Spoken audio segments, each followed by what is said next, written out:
අලුත් Windows 11 upgrade සහ ගැටලු ගැන කතා කරමු.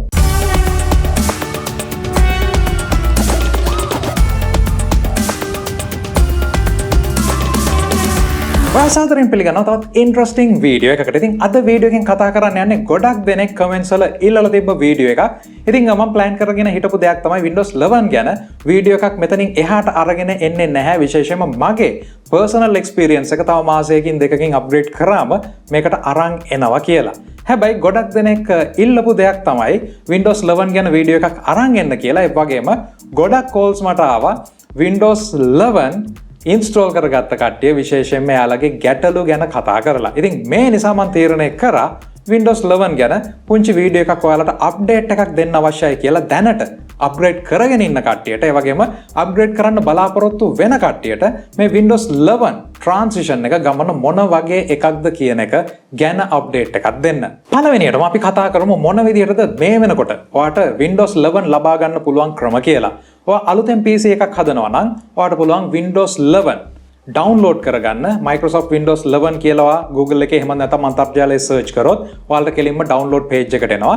මෙතනදී ඔයාලට කෙලින්ම Windows 11 ISO ෆයිල් එකක් එයාලගේ තියෙන bootable tool එක හරහා කෙලින්ම ඔයාගේ pen එකට ඩවුන්ලෝඩ් කරගන්න පුළුවන්. එහෙම නැත්නම් ISO එකක් විදිහට ඩවුන්ලෝඩ් කරගන්න පුළුවන්. මේ විදිහට ඩවුන්ලෝඩ් කරගත්තට පස්සේ ඔයාලට පුළුවන් Rufus කියන software එක තියෙනවා වෙනම ලබා ගන්න. මේ software එක අරගෙන බොහොම ලේසියෙන් Windows 10 වල bootable disk එකක් හදනවා වගේම USB එකට drive එකක් හදාගන්න. ඉතින් මේ ගැන ඔයාලා දන්නේ නැත්නම් මගේ Windows 10 Rufus පාවිච්චි කරලා bootable drive එකක් හදන්නේ කොහොමද කියන වීඩියෝ එක මම උඩ link එක දාන්නම්. ඔයාලට පුළුවන් මෙතනින් බලන්න. ඉතින් එතන ඉඳලා installation එක බොහොම straight forward.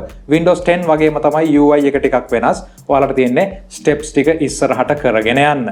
ඒ වගේම ඔයා Windows 10 වල ඉඳලා 11 වලට upgrade එකක් කරන්න යනවා නම් හිතාගෙන ඉන්නවා නම් ඔයාගේ settings, softwares හැම දෙයක්ම තියාගෙන එතනදී බොහෝ විට ඔයාගේ Windows අප්ඩේට් එකේ settings වල update and security වලට ගියාම ඔයාගේ system එකට Windows 11 අප්ඩේට් එක එන්න සූදානම් කියලා බොහෝ විට ඔයාට notification එකක් ඇවිල්ලා තියෙයි. එහෙම නැත්නම් ඉදිරි කාලයේදී ඔයාට මේක notification එකක් විදිහට එයි. ඉතින් මෙතනදී මම හිතනවා විශේෂයෙන්ම Windows 11 එකට යන්න අකමැති කට්ටියට ඒක hold කරන්නත් option එකක් තියෙයි කියලා. මොකද මට තාම මේ විදිහට notification එකක් ඇවිල්ලා නැති නිසා සහ automatically මට Windows 11 වලට දැන්ම යන්න උවමනාවක් නැති නිසා.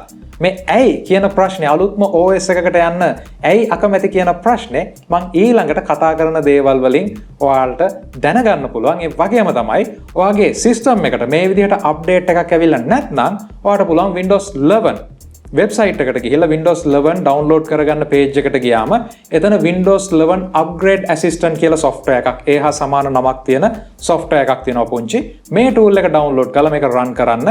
එතනදී ඔයාගේ PC එකේ requirements ටික check කරලා Windows 10 වල ඉඳලා 11 වලට upgrade process එක ඔයාට ආරම්භ කරන්න පුළුවන්. අප්ඩේට් එක එනකන් ඉන්න අවශ්‍ය නැහැ. ඉතින් මේ විදිහට අප්ග්‍රේඩ් කරන්න පුළුවන් ක්‍රම ටික කිව්වට පස්සේ මම ඊළඟට ඔයාලට කියන්න යන්නේ ඇයි තවමත් Windows 11 වලට ඔයා යන්න හොඳ නැත්, එහෙමත් නැත්නම් නොයා යුත්තේ ඇයි කියන එක.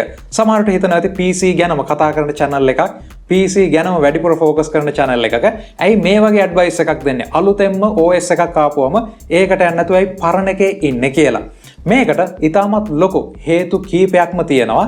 විශේෂයෙන්ම මේ හේතු මේ වෙනකොට ප්‍රැක්ටිකල් විදියට ඔප්පු වෙමින් යනවා. ඉතින් පළවෙනි ගැටලුව තමයි Microsoft සමාගම Windows 11 ගැන announce කරා ගිය අවුරුද්දේදී ඒ වගේ මෙයාලගේ developersලා ඉතාමත් විශාල කාලයක් මේ ප්‍රධාන companies එක වැඩ කරගෙන ආවා කියලා ඒගොල්ලෝ සඳහන් කරා.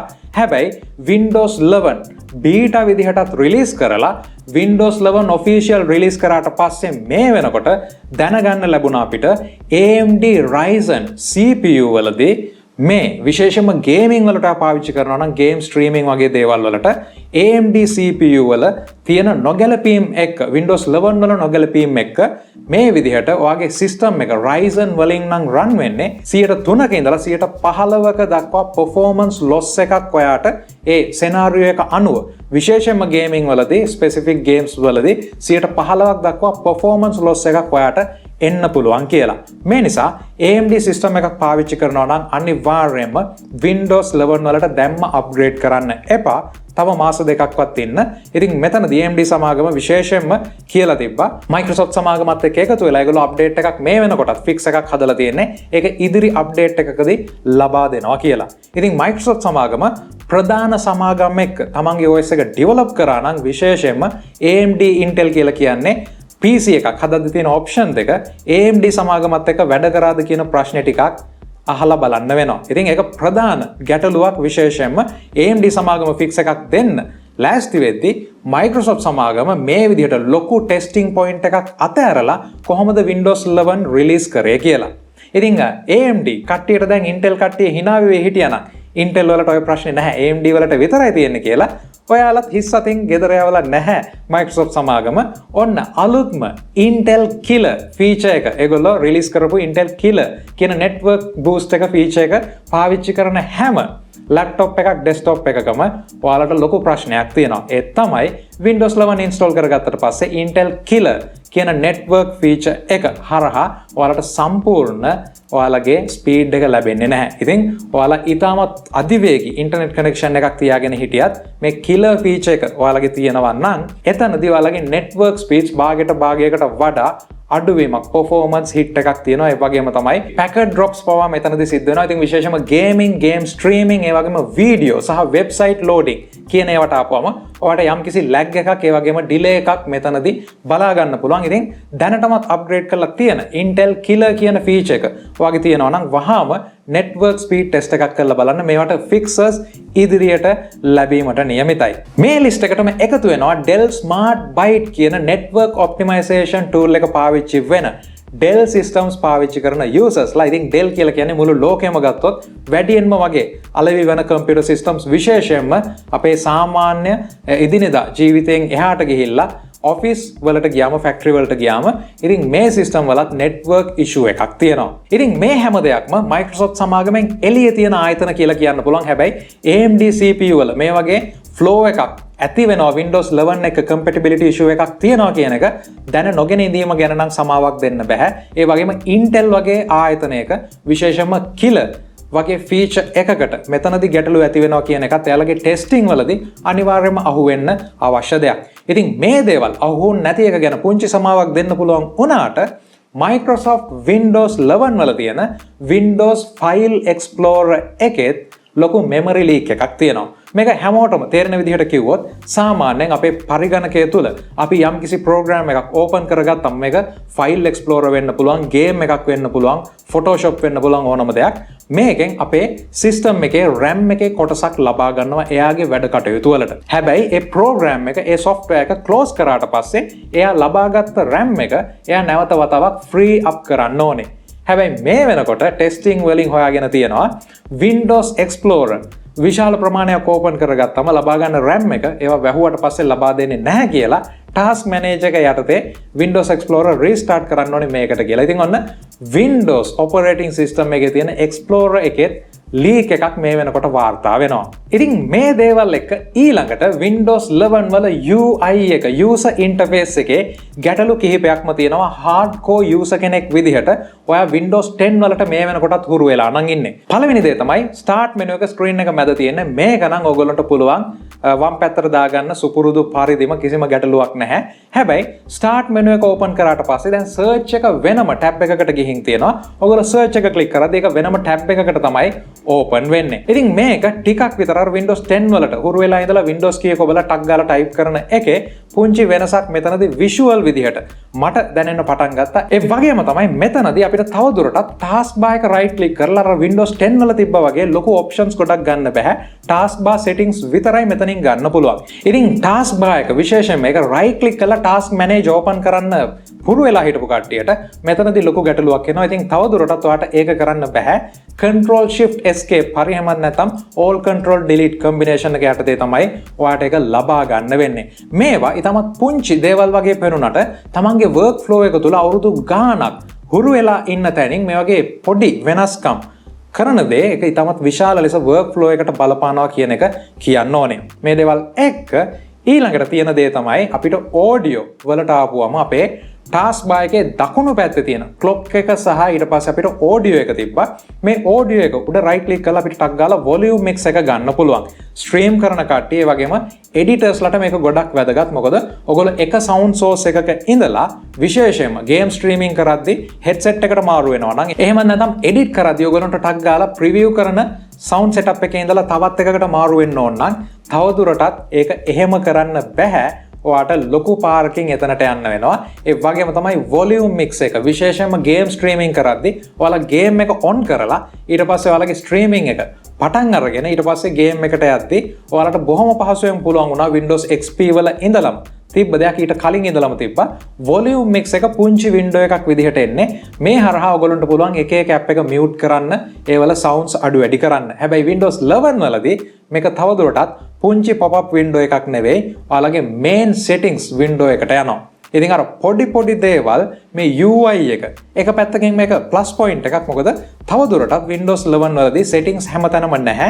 ඔයගොල්ලෝ Windows 11 වල settings වලට ගියාම හැම දෙයක්ම එකම look and feel එකකට ඒගොල්ලෝ හදලා තියෙනවා. හැබැයි මෙතනදී අර එදිනෙදා ජීවිතයේදී ඒක බොහොම ලේසියෙන් කරගන්න හුරු වෙලා හිටපු කට්ටියට අපිට මේක ටිකක් වැඩිපුර effort එකක් දාලා සිද්ධ කරන්න වෙන දෙයක් වෙනවා. ඒ වගේම තමයි මම ගොඩක්ම කැමති software 4-5ක් open කරන් ඉද්දි game එකක් stream කරන්න පුංචි window එකක volume mix එක තියෙන එක. හැබැයි ඒක දැන් සෑහෙන ලොකු වෙලා තියෙනවා. ඒ වගේම අර තිබ්බ vertical line up එකට වඩා වෙන ටිකක් සංකීර්ණ දෙයකට ගිහින් තියෙනවා කියන එක අනිවාර්යයෙන්ම කියන්න අවශ්‍යයි. ඉතින් මේ දේවල් සමහර විට ඔයාට වැදගත් වෙන්නේ නැත්නම් ෆෝල්ඩර් එකක් එහෙම නැත්නම් ෆයිල් එකක් උඩ Windows 11 වල right click කරපුවාම අපි තවදුරටත් දකින right click menu එක වෙනුවට එයාලා අලුතෙන් menu එකක් අර edges ඔක්කොම round වෙච්ච ලබා දීලා තියෙනවා. මේ UI එක එහෙම නැත්නම් මේ right click menu එකේ අපිට තියෙන ගොඩක් දේවල් මෙතනදී දැක ගන්න ලැබෙන්නේ නැහැ. විශේෂයෙන්ම 7zip වගේ software එකක් ඔයා දාලා තියෙනවා නම් එහෙම නැත්නම් ඔයා play කරන්න වෙනම VLC media play එක වගේ දාගෙන තියෙනවා නම් ඒ දේවල් තාමත් මේ right click menu එකේ නැහැ. ඒ menu එක ඔයාට පරණ menu එක ගන්න අවශ්‍යයි නම් folder එක උඩ right click කරලා ඔයාගේ file එක උඩ right click කරලා යටම තියෙන more options කියන එක තෝරගන්න වෙනවා. ඒ වගේම ෆයිල් එක රීනේම් කරන්න, කට් කරන්න, කොපි කරන්න මේ හැම දෙයක්ම දැන් පුංචි අයිකන් ටිකක් විදිහට උඩට අරන් ඇවිල්ලා තියෙන්නේ. ඉතින් F2 එකෙන් රීනේම් කරනවා නම් කිසිම ප්‍රශ්නයක් නැහැ.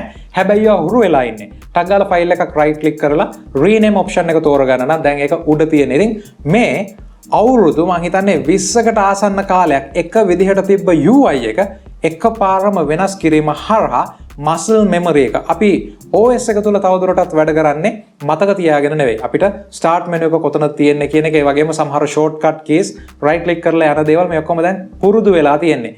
මේ දේවල් Windows 11 එක වෙනස් වීම සමහර power users ලට, hardcore users ලට වෙනසක් වෙන්න පුළුවන්. ලොකු let down එකක්, ලොකු learning curve එකක් වෙන්න පුළුවන් කියන එක මතක තියාගන්න. ඉතින් මේ දේවල් එක්ක ඔයගොල්ලෝ හිතනවා ඇති ඇයි මේ Windows 11 ගැන වැරදිම කියන්නේ කියලා. ඉතින් මේක කිසිම විදිහකට වැරදි නෙවෙයි. හැබැයි විවේචනය කළ යුතු තැන්වලදී එහෙම නැත්නම් අපේ personal opinion එක මේ විදිහට අරගෙන එන එක වැදගත් කියලා හිතනවා. විශේෂයෙන්ම ඔයා දවස පුරාම වැඩ කරන කෙනෙක් නම් එතනදී ඔයාට ගොඩක් වෙලාවට ගැටලු වෙයි.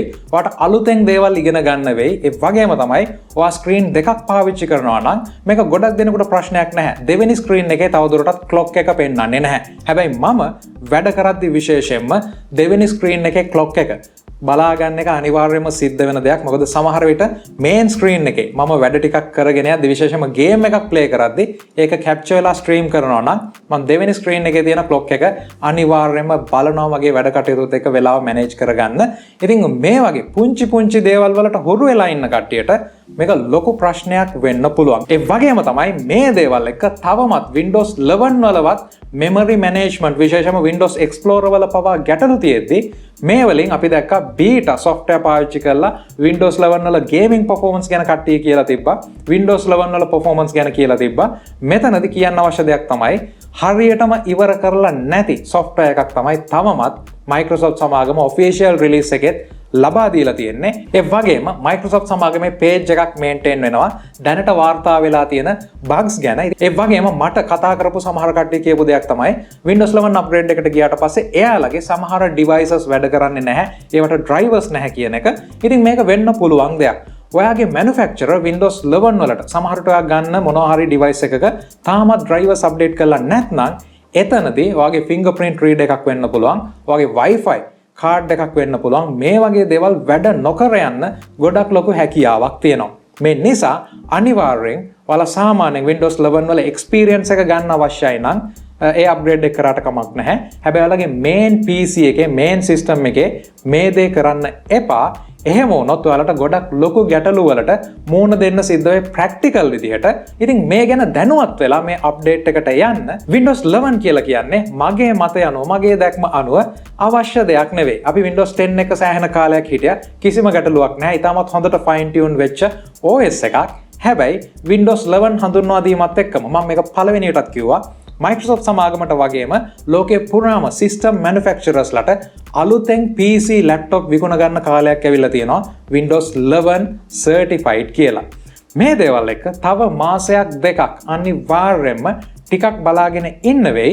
ඒ වගේම ඔයා පාවිච්චි කරනවා නම් devices පරණ devices Windows 10 වලට වැඩ කරන ඒවා සමහර විට official විදියට support කරන්නේ නැති වෙයි ඉදිරියට කියන එකත් Windows 11 upgrade එක තුලදී දැනගත යුතු දෙයක්. ඉතින් එහෙමනම් තව ගොඩක් දේවල් කතා කරන්න තියෙනවා. හැබැයි වීඩියෝ එක බොහොම කෙටියෙන් ඔයාලට අරගෙන එන්න ඕනේ කියලා හිතුවා මේ update එක upgrade එක ගැන අහන ගොඩක් කට්ටියගේ ප්‍රශ්න වලට. ඉතින් මේ වීඩියෝ එක ගැන ඔයාලගේ අදහස් අනිවාර්යයෙන්ම පල්ලෙහා comment section එකේ දාන්න. ඒ වගේම තමයි තාමත් subscribe කරලා නැත්නම් channel එකට subscribe කරන්න. හම්බෙමු තවත් වීඩියෝ එකකින්.